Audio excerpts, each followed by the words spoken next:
El capítulo 8 comienza con las palabras, y se acordó Dios de Noé. Permítame, estimado oyente, decirle esto. Dios nunca se olvidó de él. Es importante que veamos esto en la Biblia. Hay términos que son usados por Dios, términos que son antropomórficos. En otras palabras, describen a Dios en lenguaje humano.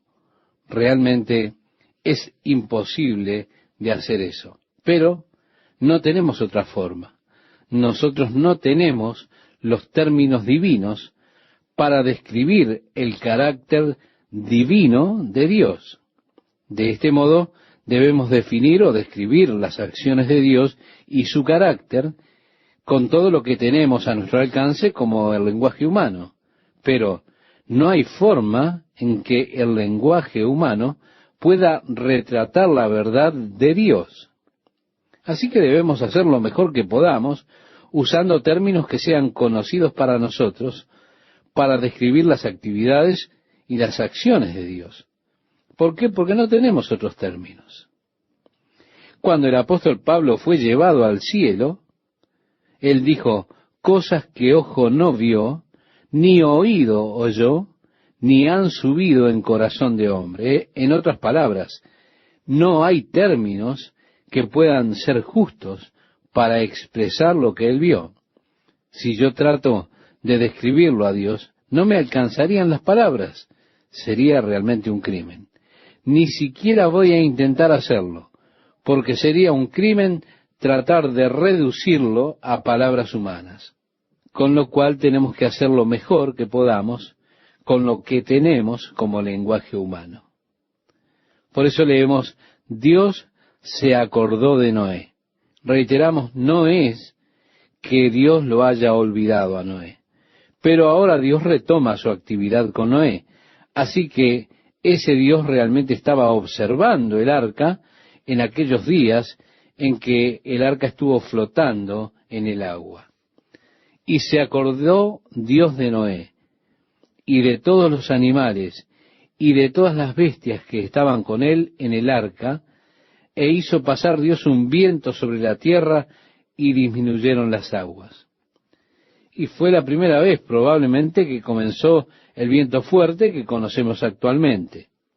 Antes del diluvio, con toda el agua suspendida en la atmósfera, la superficie de agua sobre la tierra era mucho menor que la actual. La tierra probablemente era como resultado más parecida a la selva por todos lados. No había regiones de áridos desiertos. Habría una clase de equilibrio entre la tierra y el agua, lo que significa que habría más vegetación porque el agua suspendida en la atmósfera mantenía un clima moderado alrededor de todo el planeta. No existían las capas de hielo en las regiones polares. De hecho, también los polos eran junglas. Pero ahora esa capa de humedad ha sido removida y se redujo muchísimo la cantidad de humedad en la atmósfera de la que había antes del diluvio. Allí fue el comienzo de las capas de hielo y el comienzo de los movimientos glaciares. Y con el desarrollo de las capas de hielo en los polos y con la zona tan caliente de Ecuador, usted tiene la razón de por qué comenzaron estas corrientes de vientos. Dios causó el fuerte viento. Ahora ellos pueden desarrollarse por las áreas de calor y frío, el contraste entre ellas, algo que no existía antes del diluvio. Anterior a este no había tormentas con fuertes vientos. El clima, reitero, era moderado. Había solo una brisa tranquila, pero no existían los vientos fuertes. Ahora el viento sopla y el agua retrocede hacia el lecho del océano, por supuesto. Cuando la Tierra comenzó con este proceso, la presión del agua comenzó a establecerse en las áreas más bajas. El lecho marino y la corteza terrestre comenzaron a tener muchas presiones y hubieron grandes movimientos de alzamiento de la Tierra. Así que el monte Everest y el Himalaya comenzaron a elevarse. la cordillera de los Andes también.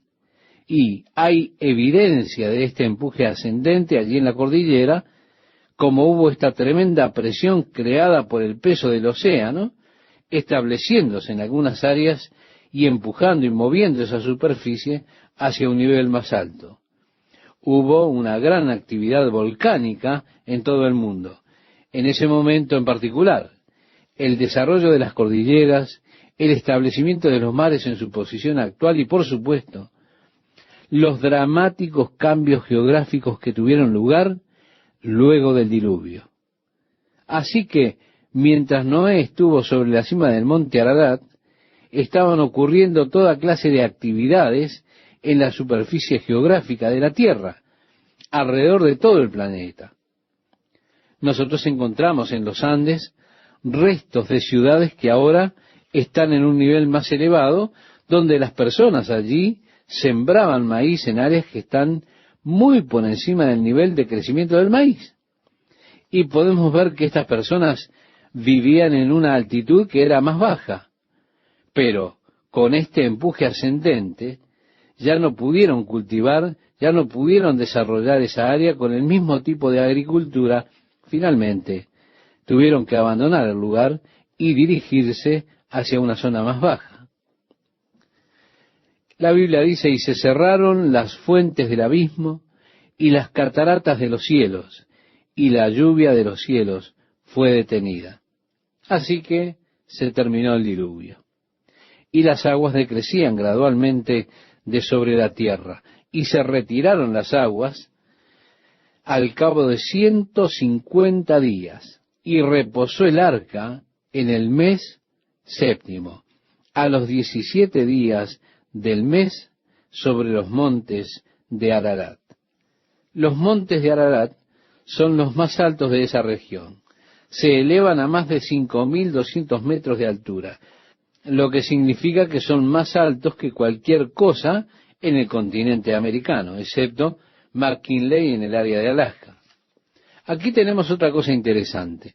Noé entró al arca en el 17º día del segundo mes, y ahora estamos en el 7º mes, y nuevamente en el día 17, cuando el arca reposó, como si hubiese estado trabajando en ese gran océano el diluvio.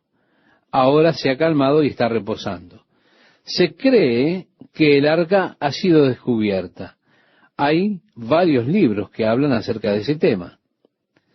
Ha habido muchas historias que lo ubican históricamente, valga la redundancia, en la época o aún antes de Marco Polo. Incluso él mismo lo menciona en uno de sus escritos. Pero lo interesante es que 5 meses equivalen a 150 días, que originalmente el año se calculaba en 360 días, 12 meses de 30 días. En todos los archivos antiguos vemos que ellos los calculaban de esa manera. Ahora nosotros, con los cálculos modernos, sabemos que la Tierra gira alrededor del Sol cada 365 días, 9 horas, 56 minutos y de 4 a 6 centésimas de segundo. Pienso que es lo que se supone, o de 9 a 6 centésimas de segundo. Y es justo a tiempo. Ahora, estos 5 días y cuarto, en tan solo 10 años, llevarían a que las estaciones no actuaran como debieran. Así que ellos no podían tener un error de 5 días y cuarto en sus cálculos sobre la rotación de la Tierra, sino sus estaciones estarían fuera de tiempo en pocos años. Por eso que, calculando el año en 360 días, ellos estaban acertados en sus cálculos. Probablemente esa era la longitud de la órbita terrestre alrededor del Sol en esos días. Pero el cambio de esa órbita fue probablemente en el tiempo de Josué, como dice la Biblia, cuando Dios hizo que el Sol se detuviera. Y desde ese momento, históricamente, los calendarios comenzaron a cambiar y comenzaron a calcular el año en 365 días, colocando años bisiestos para cubrir lo que sobra de cada año. Algunas naciones ajustaron sus calendarios de otra manera por un periodo de tiempo, pero finalmente todos los calendarios comenzaron a cambiar para el año de 365 días. Algunos lo harían solo para alguna fiesta, pero aún calculaban el año en 360 días y luego le agregaban unas vacaciones al final, mientras esperaban por esos 5 días y cuartos para ponerse al día. Pero aquí en Génesis tenemos 5 meses, es decir, 150 días. Por eso es que el año era calculado en 360 días. Y el relato bíblico sigue diciendo, y las aguas fueron decreciendo hasta el mes 10. En el mes 10, al primero del mes, se descubrieron las cimas de los montes. Sucedió que al cabo de 40 días, abrió Noé la ventana del arca que había hecho, y envió un cuervo hasta que las aguas se secaron sobre la tierra. Envió también de sí una paloma para ver si las aguas se habían retirado de sobre la faz de la tierra, y no halló la paloma donde sentar la planta de su pie. Y volvió a él al arca, porque las aguas estaban aún sobre la faz de toda la tierra. Entonces él extendió su mano y tomándola, la hizo entrar consigo en el arca. Esperó aún otros 7 días, y volvió a enviar la paloma fuera del arca. Y la paloma volvió a él a la hora de la tarde, y he aquí que traía una hoja de olivo en el pico. Y entendió Noé que las aguas se habían retirado de sobre la tierra. Y esperó aún otros 7 días, y envió la paloma, la cual no volvió ya más a él. Y sucedió el año 601 de Noé. Este sería el año número 601 de la vida de Noé. Él ingresó al arca con 600 años, ¿recuerda? En el mes primero, el día primero del mes, las aguas se secaron sobre la tierra, y quitó Noé la cubierta del arca y miró, y he aquí que la faz de la tierra estaba seca. Pero todavía Noé no salió del arca. Y el relato bíblico dice, y en el mes segundo, a los 27 días del mes, se secó la tierra. Entonces habló Dios a Noé, y sus hijos, su mujer, y las mujeres de sus hijos con él, todos los animales, y todo reptil, y toda ave, todo lo que se mueve sobre la tierra, según sus especies, salieron del arca. Así que ellos estuvieron en el arca 10 días más del año de 360 días, es decir, estuvieron 370 días. Ahora, yo me imagino que ya se estarían enloqueciendo a estas alturas. 370 días allí en el arca. Esto hace que comprendamos realmente un poco algunos de los problemas que habrán existido allí, alojando a todos esos animales. Tuvieron que tomar comida para todos ellos. Hay muchas cosas del aspecto sanitario que tuvieron que cuidar durante todo ese periodo de tiempo. Por eso me imagino que cuando lleguemos al cielo, Noé tendrá una historia muy interesante para contarnos. Y edificó Noé un altar a Jehová, y tomó de todo animal limpio, continúa la Biblia diciéndonos. Recuerde usted que él tomó de a 7 a los animales limpios, esto es, 7 pares de ellos. De los otros animales, solo un par de cada uno. Pero de los limpios, o del tipo doméstico, tomó 7 pares. Y edificó Noé un altar a Jehová, y tomó de todo animal limpio, y de toda ave limpia, y ofreció holocausto en el altar. Estimado oyente, más adelante, cuando lleguemos al libro de Levíticos, y veamos los distintos tipos de ofrendas, veremos que el holocausto era ofrenda de dedicación o sacrificio o compromiso con Dios.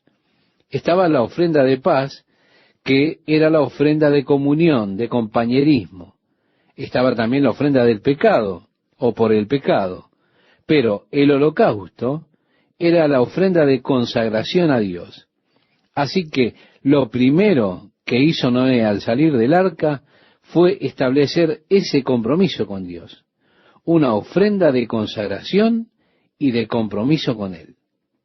Y percibió Jehová olor grato, y dijo Jehová en su corazón, no volveré más a maldecir la tierra por causa del hombre, porque el intento del corazón del hombre es malo desde su juventud. Ni volveré más a destruir todo ser viviente como he hecho. La declaración de Dios y su evaluación del hombre es que la intención de éste es mala desde la juventud. ¿Por qué pasa eso?, preguntamos. Es porque hemos nacido con una naturaleza pecadora. Ahora, la Biblia habla acerca de Dios y su trato con nosotros y dice, Él sabe que somos polvo, y comprendiendo que nosotros somos polvo, conociendo nuestras debilidades, Él ha hecho provisión para que nosotros seamos más fuertes. Nosotros nunca podemos excusarnos y simplemente decir, bueno, mis intenciones son débiles desde mi juventud, solo soy polvo y yo soy así. Cederé a mis impulsos carnales. No, nunca. El hecho de que Dios sepa que nosotros somos polvo y que nuestra imaginación es continuamente mala, no significa que entonces Dios perdona el mal.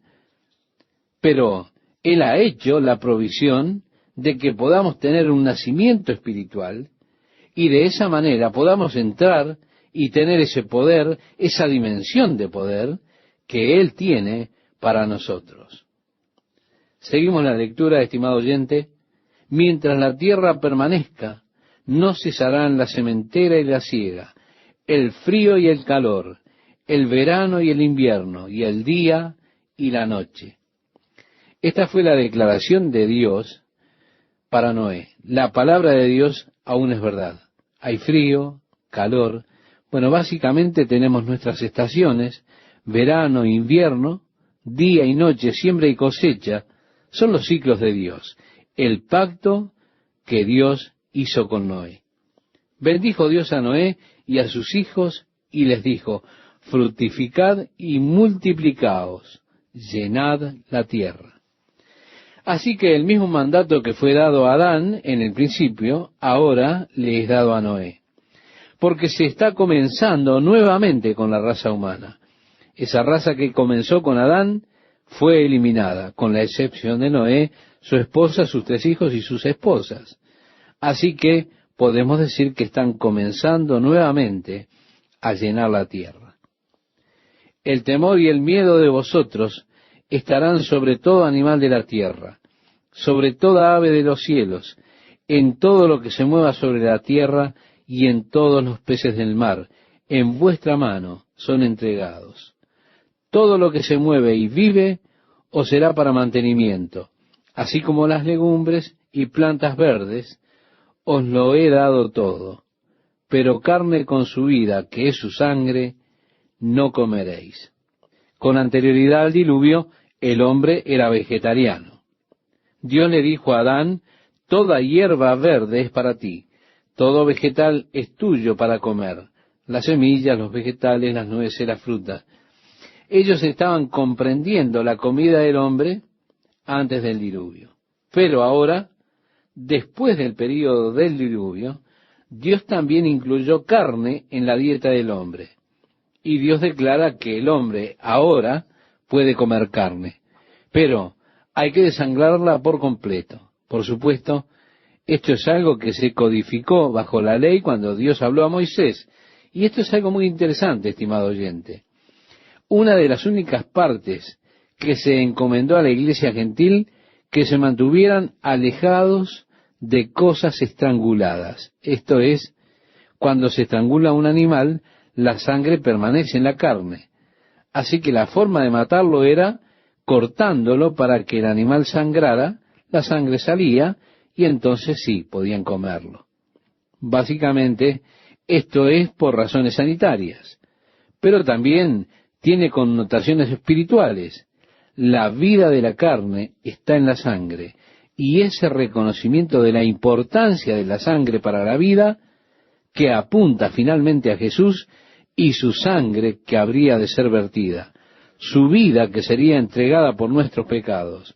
Y de ahí viene este respeto tan grande por la sangre y la relación entre la sangre y la vida. Y por eso había que dejar sangrar por completo al animal antes de comer.